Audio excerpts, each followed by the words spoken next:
ಆತ್ಮೀಯ ಬಂಧುಗಳೇ, ಮಹಾಭಾರತ ಭೀಷ್ಮ ಪರ್ವ ಇದರಿಂದ ಘಟೋತ್ಕಚನ ವಧೆ ಅನ್ನುವಂಥ ವಿಚಾರದ ಬಗ್ಗೆ ತಿಳ್ಕೊಳ್ತಾ ಇದ್ವಿ.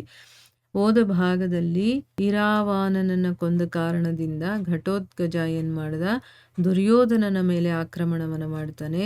ದುರ್ಯೋಧನ ಹೊಡೆದಾಡ್ತಾ ಇರಬೇಕಾದ್ರೆ ಬಂಗಾಲದ ರಾಜ ಅವನಿಗೆ ಸಹಾಯಕ್ಕೋಸ್ಕರ ಬರ್ತಾನೆ. ಆಮೇಲೆ ಭೀಷ್ಮರಿಗೆ ಗೊತ್ತಾಗುತ್ತೆ ದುರ್ಯೋಧನ ತೊಂದರೆಯಲ್ಲಿದ್ದಾನೆ ಅಂದ್ಬಿಟ್ಟು ಅಲ್ಲಿ ಬೇಕಾದಷ್ಟು ಯೋಧರನ್ನೆಲ್ಲ ಅವನಿಗೆ ಸಹಾಯಕ್ಕೆ ಅಂತ ಕಳಿಸ್ತಾರೆ. ಈ ಕಡೆ ಘಟೋತ್ಕಚನ ಸಂಬಂಧಿಕರು ಮತ್ತೆ ಅವನ ಸ್ನೇಹಿತರು ಅವರೆಲ್ಲರೂ ಕೂಡ ಅವನ ಸಹಾಯ ಮಾಡ್ತಿರ್ತಾರೆ. ಆದರೆ ಯಾವಾಗ 4 ಕಡೆಗಳಿಂದ ಎಲ್ಲರೂ ಘಟೋತ್ಕಚನ ಮೇಲೆ ಬಾಣಗಳ ಸುರಿಮಳೆಯನ್ನ ಸುರಿಸ್ತಾರೋ ಅವನಿಗೆ ತುಂಬ ಗಾಯಗಳಾಗುತ್ತೆ, ನೋವಾಗುತ್ತೆ. ಅವನು ಆಕಾಶಕ್ಕೆ ಹಾರ್ತಾನೆ. ಆಮೇಲೆ ಜೋರಾಗಿ ಒಂದು ಧ್ವನಿಯನ್ನ ಮಾಡ್ತಾನೆ. ಆ ಧ್ವನಿಯನ್ನ ಕೇಳಿ ಯುಧಿಷ್ಠಿರ ಘಟೋತ್ಕಚ ಈಗ ತೊಂದರೆಯಲ್ಲಿದ್ದಾನೆ, ಅವನ ಪ್ರಾಣ ಸಂಕಟದಲ್ಲಿದೆ ಅಂತ ಭೀಮನನ್ನ ಅವನ ಸಹಾಯಕ್ಕೆ ಕಳಿಸ್ತಾನೆ. ಅವನ ಜೊತೆ ಇನ್ನೂ ಒಂದಷ್ಟು ಮಹಾರಥಿಗಳೆಲ್ಲ ಹೊರಡ್ತಾರೆ. ಈ ಎಲ್ಲ ವೀರರು ಕೂಡ ಅಲ್ಲಿಗೆ ತಲುಪಿ ಘಟೋತ್ಕಚನ ರಕ್ಷಣೆಯನ್ನ ಮಾಡ್ತಾರೆ. ಇವರು ಬರುವಂತಹ ಕೋಲಾಹಲವನ್ನ ಕೇಳಿ ಭೀಮಸೇನನ ಭಯದಿಂದ, ಭೀಮಸೇನ ಅಂದ್ರೇನೆ ಭಯ, ಯಾಕಂದ್ರೆ ಅವನು ಒಂದೇ ಏಟಿಗೆ ಅವನು ಸೌಂಡ್ ಮಾಡ್ತಾನೆ ನೋಡಿ, ಅದರಲ್ಲೇ ಎಷ್ಟೋ ಜನ ಸತ್ತೇ ಹೋಗ್ತಾರೆ. ಅಷ್ಟೊಂದು ಜೋರಾಗಿರುತ್ತೆ ಆ ಒಂದು ಧ್ವನಿ, ಅವನು ಮಾಡುವಂಥ ಧ್ವನಿ. ಅದಕ್ಕೆ ಎಲ್ರಿಗೂ ಕೂಡ ಭಯ ಆಗ್ಬಿಡುತ್ತೆ. ಈಗ ಭೀಮಸೇನ ಬರ್ತಾ ಇದ್ದಾನೆ ಅಂತಂದ್ಬಿಟ್ಟು ಆ ಕೌರವ ಸೈನಿಕರ ಮುಖ ಎಲ್ಲ ಸಪ್ಪೆ ಆಗ್ಬಿಡುತ್ತೆ. ಅವರು ಘಟೋತ್ಕಚನನ್ನ ಬಿಟ್ಟು ಹಿಂದೆ ಹೊರಟು ಹೋಗ್ಬಿಡ್ತಾರೆ. ಆಮೇಲೆ ಎರಡೂ ಕಡೆಯ ಸೈನ್ಯದಲ್ಲಿ ಘೋರವಾದಂತಹ ಯುದ್ಧ ನಡೆಯುತ್ತೆ. ಮತ್ತೆ ಕೆಲವೇ ಸಮಯದಲ್ಲಿ ಕೌರವರ ಬಹಳ ದೊಡ್ಡ ಸೈನ್ಯ ಹೆಚ್ಚು ಕಡಿಮೆ ಓಡೋದಕ್ಕೆ ಶುರುವಾಗತ್ತೆ. ಇನ್ನೇನು ಓಡ್ ಹೋಗ್ಬೇಕು ಅಂತ ಅಷ್ಟೊಂದು ಹೆದರ್ಕೊಂಡ್ಬಿಟ್ಟಿರ್ತಾರೆ. ಇದನ್ನ ನೋಡಿ ದುರ್ಯೋಧನನಿಗೆ ತುಂಬಾ ಕೋಪ ಬರುತ್ತೆ.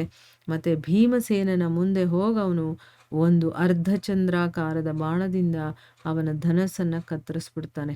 ಆಮೇಲೆ ಬಹಳ ವೇಗವಾಗಿ ಅವನ ಎದೆಗೆ ಬಾಣಗಳನ್ನ ಹೊಡಿತಾನೆ. ಅದರಿಂದ ಭೀಮಸೇನನಿಗೆ ತುಂಬಾ ನೋವಾಗತ್ತೆ. ಮತ್ತೆ ಅವನು ಪ್ರಜ್ಞೆ ತಪ್ಪೋ ಹಾಗಾಗ್ಬಿಡತ್ತೆ ಅವನಿಗೆ. ಆ ಕಾರಣದಿಂದ ಅವನು ತನ್ನ ಧ್ವಜದ ಒಂದು ಆಸರೆಯನ್ನ ಪಡ್ಕೋಬೇಕಾಗತ್ತೆ. ಅವನ ಈ ಸ್ಥಿತಿಯನ್ನ ನೋಡಿ ಘಟೋತ್ಕಚ ಕೋಪದಿಂದ ಉರಿದೇಳ್ತಾನೆ. ಯಾಕೆ ಅಂದ್ರೆ ನನ್ನ ತಂದೆಗೆ ಇಷ್ಟೆಲ್ಲ ಮಾಡ್ತಿದ್ದಾನಲ್ಲ ಅಂತನ್ಬಿಟ್ಟು. ಮತ್ತೆ ಅಭಿಮನ್ಯು ಆದಿ ಮಹಾರಥಿಗಳಿರ್ತಾರಲ್ಲ ಅವ್ರ ಜೊತೆ ಅವನು ದುರ್ಯೋಧನನ ಮೇಲೆ ಆಕ್ರಮಣವನ್ನ ಮಾಡ್ತಾನೆ. ಆಗ ದ್ರೋಣಾಚಾರ್ಯರು ಏನ್ ಮಾಡ್ತಾರೆ, ಕೌರವ ಪಕ್ಷದ ಮಹಾರಥಿಗಳಿಗೆ ಹೇಳ್ತಾರೆ, ವೀರರೇ, ರಾಜ ದುರ್ಯೋಧನ ಸಂಕಟದ ಸಮುದ್ರದಲ್ಲಿ ಮುಳುಗ್ತಾ ಇದ್ದಾನೆ, ಬೇಗ ಹೋಗಿ ಅವನ ರಕ್ಷಣೆ ಮಾಡಿ ಅಂತನ್ಬಿಟ್ಟು ಹೇಳ್ತಾರೆ. ಆಚಾರ್ಯರ ಮಾತನ್ನ ಕೇಳಿ ಕೃಪಾಚಾರ್ಯ, ಭೂರಿಶ್ರವ, ಶಲ್ಯ, ಅಶ್ವತ್ಥಾಮ, ವಿವಿಂಶತಿ, ಚಿತ್ರಸೇನ, ವಿಕರ್ಣ, ಜಯದ್ರಥ, ಬೃಹದ್ಬಲ ಮತ್ತೆ ಅವಂತಿಯ ರಾಜಕುಮಾರ ಇವರೆಲ್ಲರೂ ಕೂಡ ದುರ್ಯೋಧನನನ್ನ ಮುತ್ಕೊಂಡು ನಿಂತ್ಕೊಳ್ತಾರೆ. ಅಂದ್ರೆ ಅವನ್ ಪ್ರೊಟೆಕ್ಷನ್ ಮಾಡೋ ಥರ ಒಂದು ಬೇಲಿ ಥರ ಅವನಿಗೆ ಫುಲ್ಲು ಸುತ್ತಲೂ ಅವರೆಲ್ಲರೂ ಕೂಡ ಪ್ರೊಟೆಕ್ಟ್ ಮಾಡ್ಕೊಂಡು ನಿಂತ್ಕೊಂಡ್ಬಿಡ್ತಾರೆ. ದ್ರೋಣಾಚಾರ್ಯರು ತಮ್ಮ ಮಹಾಧನಸ್ಸನ್ನ ಏರಿಸಿ ಭೀಮಸೇನನಿಗೆ 26 ಬಾಣಗಳಿಂದ ಹೊಡಿತಾರೆ. ಆಮೇಲೆ ಬಾಣಗಳ ಮಳೆ ಸುರಿಸಿ ಅವನನ್ನ ಆಚ್ಛಾದಿತಗೊಳಿಸ್ತಾರೆ. ಅಂದ್ರೆ ಅವನ ಶರೀರ ಎಲ್ಲ ನೋವಾಗಬೇಕು ಆ ರೀತಿ ಹೊಡಿತಾರೆ. ಆಗ ಭೀಮಸೇನ ಕೂಡ ಆಚಾರ್ಯರ ಎಡಪಕ್ಕೆಗಳ ಮೇಲೆ 10 ಬಾಣಗಳಿಂದ ಹೊಡಿತಾನೆ.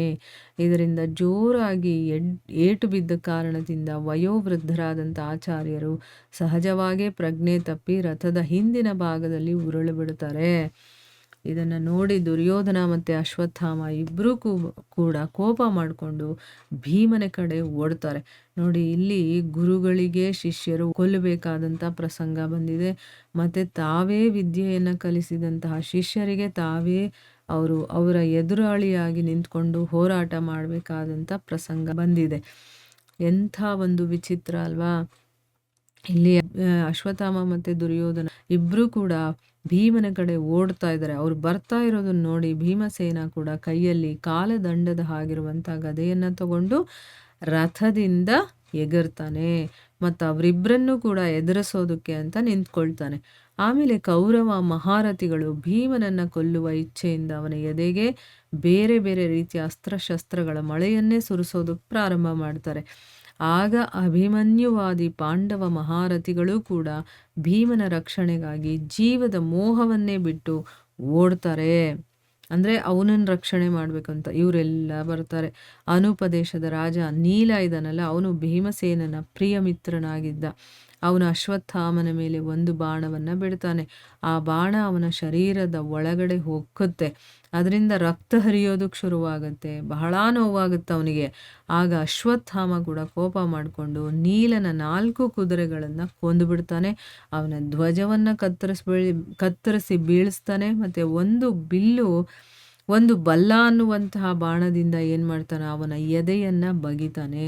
ಅದರ ವೇದನೆಯಿಂದ ಮೂರ್ಛಿತನಾಗಿ ನೀಲ ತನ್ನ ರಥದ ಹಿಂದಿನ ಭಾಗದಲ್ಲಿ ಹೋಗಿ ಕೂತ್ಕೊಂಡ್ಬಿಡ್ತಾನೆ. ಅಂದರೆ ಅಷ್ಟೊಂದು ಗಾಯ ಆಗುತ್ತೆ ಅವನಿಗೆ. ನೋವು ತಡ್ಕೊಳಕ್ಕಾಗದೇ ಇದ್ದಾಗ ಏನಾಗುತ್ತೆ, ಮೂರ್ಛೆ ಬಂದ್ಬಿಡತ್ತಲ್ಲ, ಅದೇ ರೀತಿ ಇವನಿಗೂ ಆಗಿ ಅವನು ಹಿಂದೆ ಹೋಗಿ ಕೂತ್ಕೊಂಡ್ಬಿಡ್ತಾನೆ. ಮುಂದೇನಾಗುತ್ತೆ ಅಂತ ನಾವು ಮುಂದಿನ ಭಾಗದಲ್ಲಿ ತಿಳ್ಕೊಳ್ಳೋಣ. ಹರೇ ಕೃಷ್ಣ.